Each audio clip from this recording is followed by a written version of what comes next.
نستعينه ونستغفره ونعوذ به تعالى من شرور أنفسنا ومن سيئات أعمالنا. من يهده الله فلا مضل له ومن يضلل فلا هادي له، وأشهد أن لا إله إلا الله وحده لا شريك له، وأشهد أن محمدا عبده ورسوله ومصطفاه وحبيبه، أرسله ربه رحمة للعالمين وهجة على العباد أجمعين، فبلغ الرسالة وأدى الأمانة ونصح للأمة وجاهد في الله حق الجهاد حتى أتاه من ربه اليقين. فصلوات ربي وسلامه عليه وعلى آله الطيبين الطاهرين وعلى صحابته الغر الميامين، ما اتصلت عين بنظر ووأت أذن بخبر، وسلم تسليما كثيرا مزيدا. أما بعد، أيها الإخوة المؤمنون، ففي هذه الخطبة سنتناول شيئا من الذنوب الذي يؤجل الله لصاحبه العقوبة في الدنيا قبل الآخرة، وسنبين بعضا من ذكر هذه الأصناف من الناس الذين يرتكبون بعض الذنوب الذي يؤجل الله لصاحبه العقوبة في الدنيا قبل الآخرة. ونقول مستعينين بالله جل وعلا. مسيب جلب تدب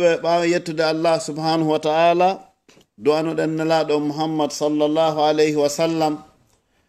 haray ko addi kon fof iɗen toro jomirawo subhanahu wa ta'ala no tawnire en ni oɗo juma yo hokku en baraji koni e muɗum kon. kala nawnuɓe e meɗen yo Allah dikkimɓe, kala tawɓe kadi no mari fatiɓe yo Allah yaafoɓe. haray yewtere meɗen nden ɗo e ɗi minitaji raɓɓiɗuɗi ɗo ko fi andintingol hino woodi e nder bakkatuji ko ibnu adama faggitoto, bakkatuji ɗi tawata ɗin ɗon Allah marataɗi ha lahira few. ɗum waɗi so tawi ɗin ɗon ko hulɓiniɗi fota koko aduna ɗo Allah ittata mana haqqe yimɓe ɓen e on tigi, mana Allah letta e on tigi ko aduna ɗo, hooti noon kadi o lettamo ka lahira. sabu hiɗon andi no woodi bonnereji ko neɗɗo bonnata, mana bakkatuji ɗin ɗon tawa si Allah subhanahu wa ta'ala waɗi a yagginama nde wotere ɗo haray a yafama, ɗin kadi no woodi. kono ɗiɗi wonɗen wolde ɗo ko ɗi tawata sa a yagginama ha gasi ɗo ɗum ko Allah yagginay ma a yafortake fi ɗum a nangoyte kadi lahira. ɗum ɗo wasi tawi ɗiɗo ko bakkatuji hulɓiniɗi tawa en fo hiɗen hani andugol ɗi déjà ko ɗi anduɗen, bal ko honɗum woni Allah on ko wattango lila ngol e majji woni alaka wattanede yila. kono ko bakkatuji taway ɗi andaɗi no gasa hara kadi hiɗi anda, kono hara ɗi andiraka o façon ɗo. jakayo jom majji hino wawi heɓugol lette ko aduna ɗo, o heɓoya kadi lette ka lahira. ko adi en sifade ɗi noon no woodi yimɓe buy sen wowli tum fi mo lette, kamɓe ko ɓe sikkata ko natugol yiite tu won lette. la no woodi yimɓe buy hande accon hakke ɓe Allah subhanahu wa ta'ala jarribori fayɓe ɓoyliɓe, tawa ɓeɗo ko e ɗi bakkatuji ɗi wonnen e sifade ɗo ko e ɗin woni ko ɓe ramasi buy Allah lettiraɓe jonnugol ɓe fayɓe ɓoyliɓe. no woodi taway ɓeɗo ko Allah no jarribori ɓe sonnaɓe ɓoyliɓe, tawa ko fi honɗum tawa ko e ɗi bakkatuji ɗi wonde e sifade ɗo hiɓe moɓuno e mum buy Allah subhanahu wa ta'ala ka lettugol ɓe o lettiraɓe ɓoylugol ɓeygoli maɓɓe ni. wa kazalika no woodi kadi neniraɓe tawaɓe ko fewɓe, ɓeɗo Allah subhanahu wa ta'ala jarribora ɓe moodi tawa ko ɓoyliɗo, tawa ɓe yaada e makko, tawale hiɓe yiɗimo physiquement, hiɓe yiɗimo no ɓornorta e ɗuma, kono jikku makko on tawa wona compatible, harasi ɓe wali keɓe ɗanotako, tawa ko fi hon ɗum, tawa ko gotum e ɗi bakkatuji ɗi wonne e sifade ɗo woni ko ɓe jogiti. wa kazalika no wodi kadi patron ɓe tawayɓe haray ɓe mari golloɓe kono hara e nder ɓen golloɓe ton Allah jarribora ɓe a tuma man haray ɓe wujja ɓe jogi probléme hoy etc. haray en faami comme faala yewde kon donc ɗi bakkatuji ɗi wonne sifagol ɗo hiɗi yehi ha jeetati kono enen ko jeego ƴettuɗen tawde ko hutba ni haray kala si ɗiɗo sifama yurnitiɗo ha ndaari tawino e gotum e majji ko yo watta yila kisan fi honɗum par ce que toujours fanna ma neɗɗon o ma yaali haray himo mari solution haray himo mari solution no heɓɓitora hoore makko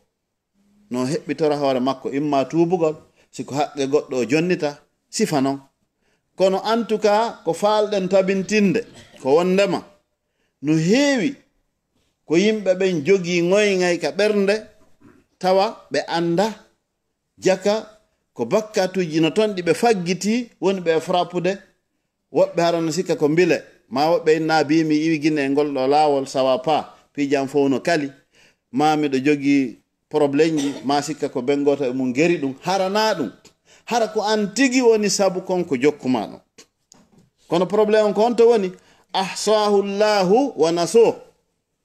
Allah no moɓidiri kañum fof windi an bonnuɗon a yejjitino ɗo woni probléme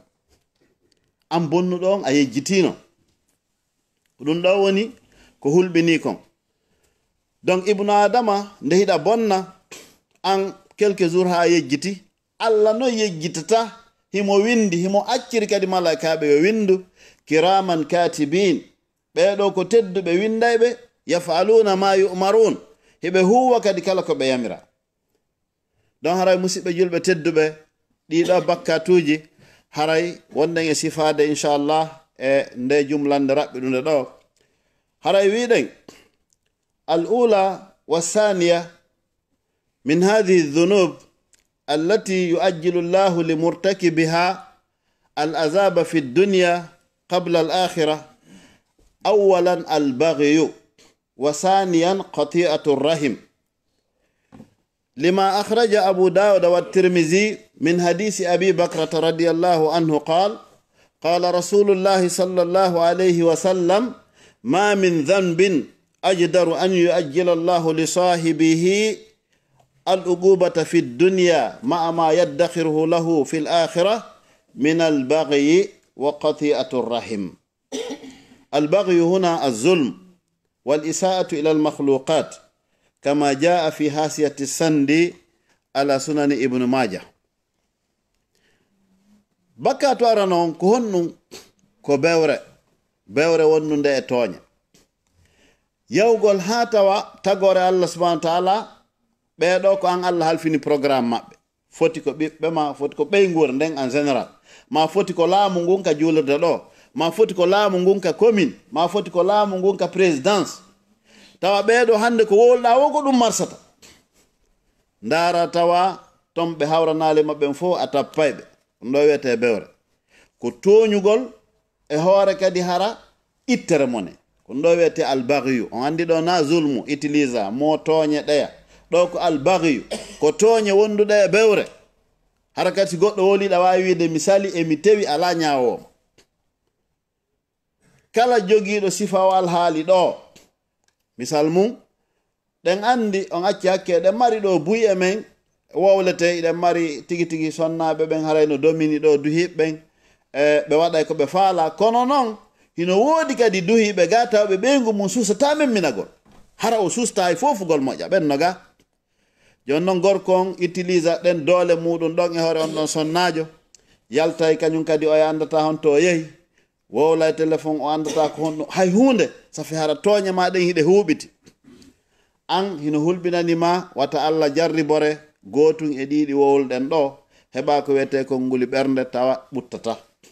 wa kazalika siko annenira on kadi heɓi sifa on tooña ɗon ɓatun sonnaɓɓen no mari doole e ndiɗo leydi droit ji maɓɓe ɗin no foori ɓuri droit ji mana duhiɓe ɓen a yaltiniri o wi'ama o waɗa ma ɗum annike a sansa e tummodi ɓay ko leydi ndin ɗo ko ni fewdori ma ɗum annike sifa ɗin ɗon boneji albala uji tun tawa o gorko o wi'a waɗa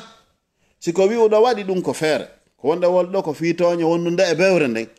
andu Allah subhanahu wa ta'ala o jarribortoma ngoygay tawa a walto a ɗantako. Wa kazalika ko wana non siko patron jo kadi gollinayɗo yimɓe yoɓata ma ɗum foti ko ɗo foti kaka meɗen mana ka raɓɓinɗingol dendagal ko wiyete tooñe kon fof no sori ley ɗon. Kala ko anduɗa a waɗi ibnu adam tawa hawranalimo, tawa si himo marno feere o yottoto kono sabu lo'ere makko o wata yottade, andu Allah yottantomo. Haray ɓe wi la tazliman isama kunta muqtadiran fa zulmu yarji uqbahu ila nadami yanamu aynayka wal mazlumu muntabihun yadu alayka wa aynullahi lam tanami. Wowata toñudey fi hande hiɗa wawi andu mo toñuɗa on kanko toujours himo huɗudema mo wiya ha dari ko kaari waɗimmi mi ala ko wawi kono mi accidimo e Allah ko konngol hulɓiningol non, sabu o accidima e jon dole, o accidima e jon cembe, o accidima e wawɗoma ɗanninde hara finali, o accidima e wawɗoma nadande nguli ɓernde ka ɓernde ma tawa hino waywa ka ñaaki wongata tawa goto watama ittande. Bone on fof noon ko ɗum ɗo ɓuri hulɓinade accidede Allah, sabu si goɗɗum ɓuutanima ɗo min inna mayn kalabtane ɓe in ton inna ko yo opére ma ko yo itte, en tout cas solution heɓo. Kono ko woni ƴakkude konka nder ɓernde ma a faami moko ba heɓa wonde piiji tawa ɗi wowlanta ko goɗɗo ni a kaari mi wari joni noon dey kono mi alhaali ma no sanji dey a horike ɗum ko honɗum waɗi oggino ha ɓanta ha si Allah moƴƴi feƴƴata ɗon andu oɗo himo jogii probléme. Kono goɗɗi ɗin tawa ɗi wowlota ko wimi Allah danden sifa ɗin probléme ji ko ɓuri hewde kon noon kala hawruɗo e sifa ɗum haray ko faggitiɗo sifa ko wonɗe wolde ɗo o premier bakkat mo wonɗe wolde ɗo toñugol yimɓe e hoore teware hara ko e hoore bewre kadi goo ɗimmum ɗum ko hon nun gatiyatul rahim taƴa e ɓe ɓen enɗan ko teddungal maɓɓe ko haaji maɓɓe woni o ko yumma maɓɓe e ben maɓɓe ɓe tefa fi kaw, ɓe tefa fi bappa, ɓe tefa fi yaaye, ɓe tefa fi frère et sœur. Andu haqqeji ɓeɗo no e jungo ma, haqqeji ma no e jungo maɓɓe. No waɗɗima moƴƴagol e frère ma e sœur ma e kaw ma e yaaye ma e bappa ma e nene ma tosoko. Ɓeɗo ɓe fop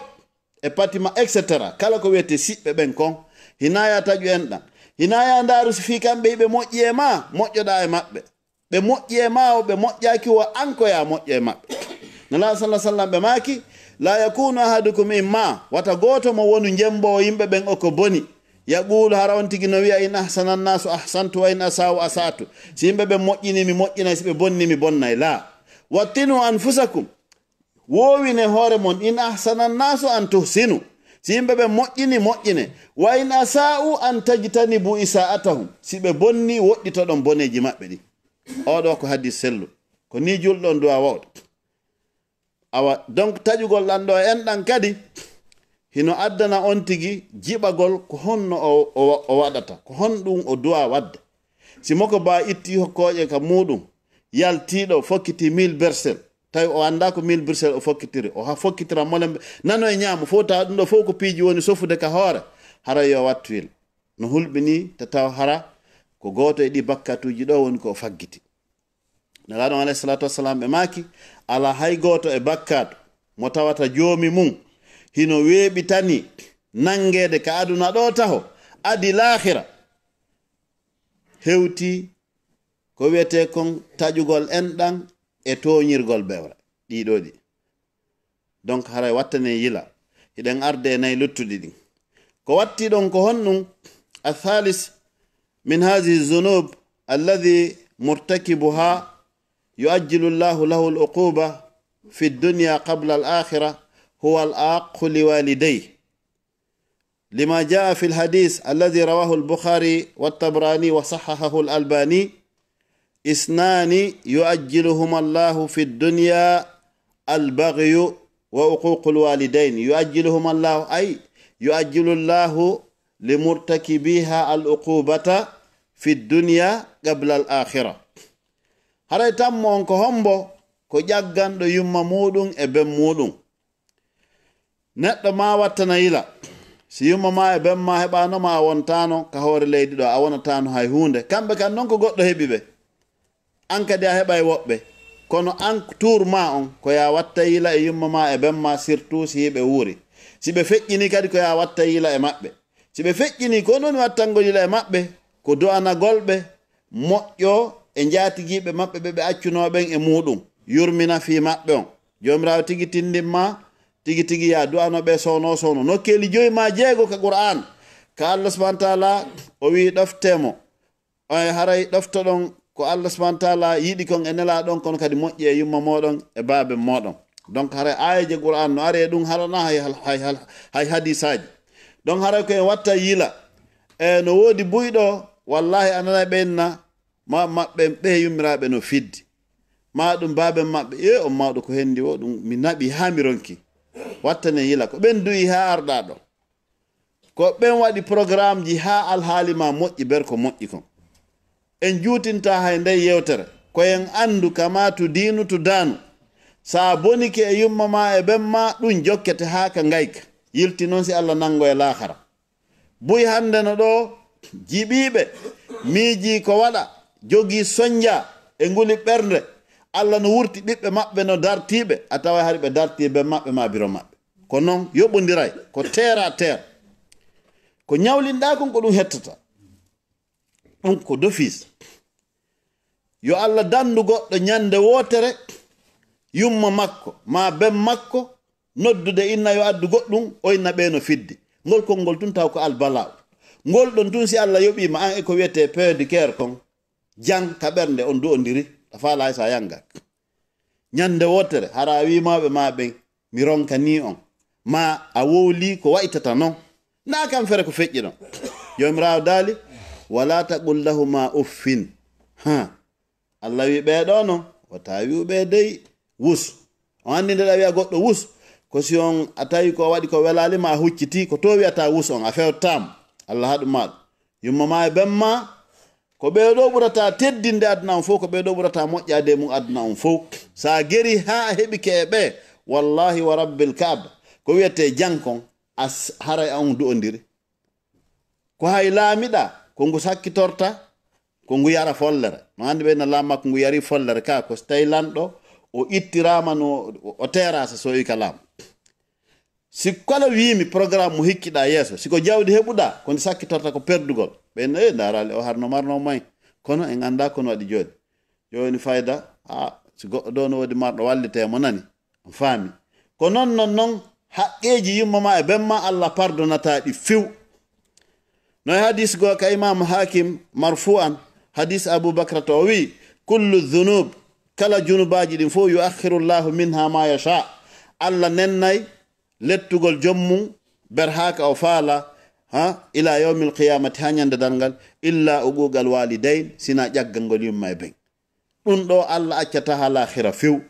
ko ɗo taw regilta on tigi si regiloye noon lahira donc yo azibuhu llah fil haya qabla al mamat haray koye watta yila e ɗum ɗoɗe ande yumma e ben ɓeɗo ɓe mara ko wiyete kon fotor si ɗum noon feƴƴi nayi on e jowi on ko honɗum ko duumagol e fenande e wonugol janfotoɗo fenande e nelaɗon alayhi salatu wassalam ɓe maaki la yazalu rajulu la yakdhib hatta yuktaba inda allahi kadhaba gorko seedata hino fena doy tosokoy penaloy janoy ha o winde ka Allah oɗo ko fenowo sticker waɗe o woni fenowo fannama on a windaka ɗum hiɗa wawi tubude Allah accante no probléme kono ñande malaika ɓe yamiraɓe windu ka tindema an ko a fenowo wo an kadi ila nden ñande fenande nder lette mum ɗen koko aduna ɗo fuɗɗoto Allah haray hande kadi o rettiray kala ko wiyete baraka jang e hayra wo afiya tan e programme ma on ko ŋoyŋay tun e sattende ko memuɗa o koko satti on faami ko ɓeyyatano jarri be yaaka karamo ko vraiment miɗo jogi ɗum e ɗum moƴƴi kono mi ronku ande pijan ɗin sawa pa seytane kadi tindinamo bone goo wiya yew ko goɗɗo guerma a faami iwa e lawol moƴƴol ngol few hara ko fenande jokkuɗa Allah windima ko a fenowo ko lette ɗum fuɗɗima aduna ɗoɗe honɗum hikkiɗon jamfa kan ko woni jawaɓum kun ibnu adam na woni jamfotoɗo e domin ji ɗin fof non foti kaka konngol foti kaka kuugal foti kaka laamu foti kaka julnugo e nokkeeli ɗin fof jamfa ko harmuɗum jamfa ko harmuɗum ala ko satti o ande ɗa laaɓani goɗɗo har kanko himo andi ka ɓernde makko ko wonma walla nde ko na ɗum wonton mo desidi o jamfotom on faami donc haray ɗum no ɗuuɗi mise mum ha feƴƴiti no ɗuuɗi mana façon ji no jamforte haray hiɗen andi ko mi yetino on kon ka fuɗɗode ko bakkatuji ɗi anduɗen fi mum tun ko woni en anda ma hara ɗe yejjiti ma e wattanayila ɗiɗo programme majji on lette majji on ko aduna ɗo taw fi noon a lettama ko aduna ɗo kadi hatta lettoyɗe lahira ko ɗum woni ko hulɓini kon e majji wattane yila ibnu adam ko ma o gera programme makko on o potto taw bakkatu fof mais tentini noon ɗiɗi sifiɗen ɗo inchallah ka khutba ɗimmo en adda e sakkitoron aqulu qawli hadha wa astaghfirullah al-azim li wa lakum wa li sa'iril muslimin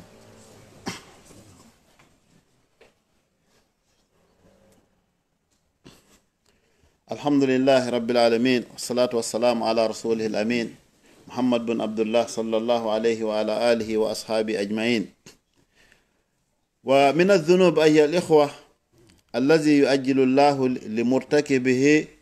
العقوبة في الدنيا قبل الآخرة هو تتبع عورات المسلمين. قال الله جل وعلا في سورة النور آية 19: إن الذين يحبون أن تشيع الفاحشة في الذين آمنوا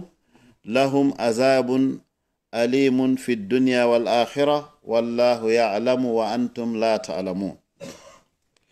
haray musidɓe julɓe tedduɓe ɓaawi yettude allah subhanahu wa taala do'anon en nelaɗo muhammad sallallahu alaihi wasallam haray jeegaɓum kun e sakkitorum kun e ɗi bakkatuji ɗoɗe ɗi tawata si goɗɗo jokkiɗi ha Allah windimo ko waɗay ɗoɗi e lettamo ko aduna ɗo si lettemo lahira jeega ɓunkun ko honɗum hunno ɓuri hulɓinade ko yiɗugol yo bone saako hakkunde julɓe ɓen yiɗugol yo bone saako hakkunde julɓe ɓen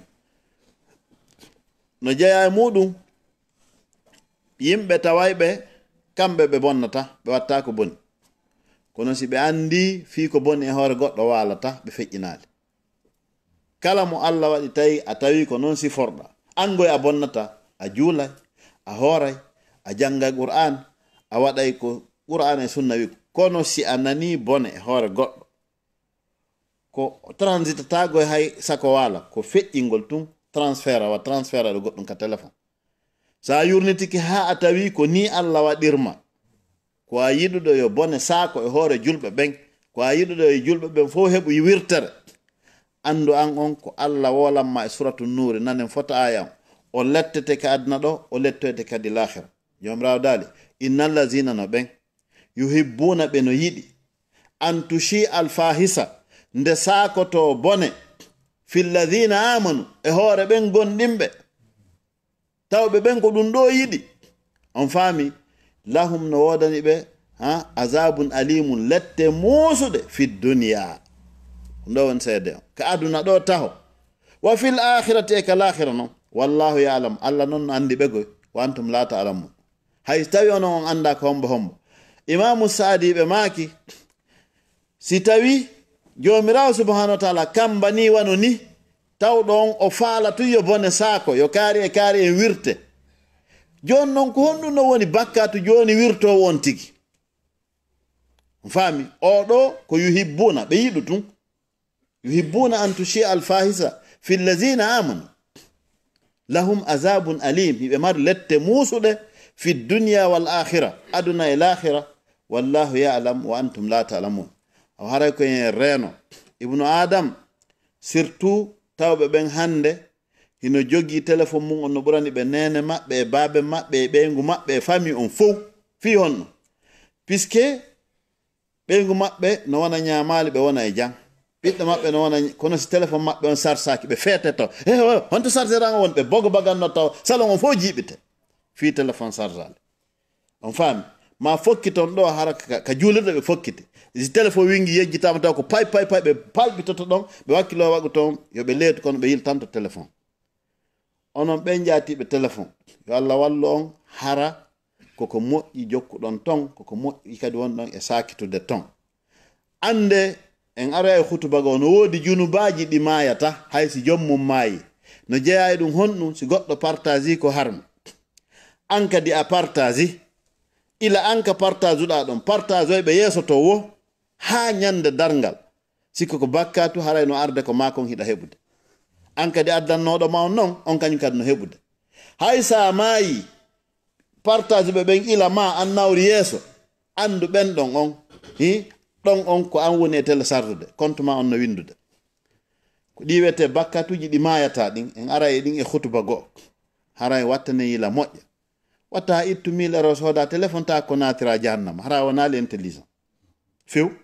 wa kazalika kadi noon sa partage moƴƴere ka waaju moƴƴu woni goɗɗo naftori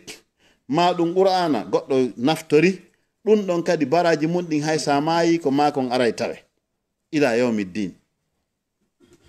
ɗum noon hara ko en wattan yila en toro Allah subhanahu wa ta'ala yo hawrindin en ko yiɗi o yarli fil qawli wal amal en toro jomirawo subhanahu wa ta'ala yo naaden aljanna yo hawrindin en e huugol ko moƴƴi ko yiɗi o yarli en toro jomirawo subhanahu wa ta'ala no moɓiri en ɗo ni yo moɓiroy en ni gaɗa sirate hoore yafede yarle allahumma inna nas'aluka fi hadhihi sa'a an taj'alana min al-maqbulin اللهم لا تفرق هذا الجمع المبارك إلا بذنب مغفور وعمل وسعي متقبل مبرور وتجارة لن تبور إنك على كل شيء قدير اللهم آت نفوسنا تقواها وزكها أنت خير من زكها أنت وليها ومولاها وإنا على ذكرك وشكرك وحسن عبادتك ربنا آتنا في الدنيا حسنة وفي الآخرة حسنة وقنا عذاب النار سبحان ربك رب العزة عما يصفون وسلام على المرسلين والحمد لله رب العالمين هراي أدين إمنا دي وقتون نودي مسيبة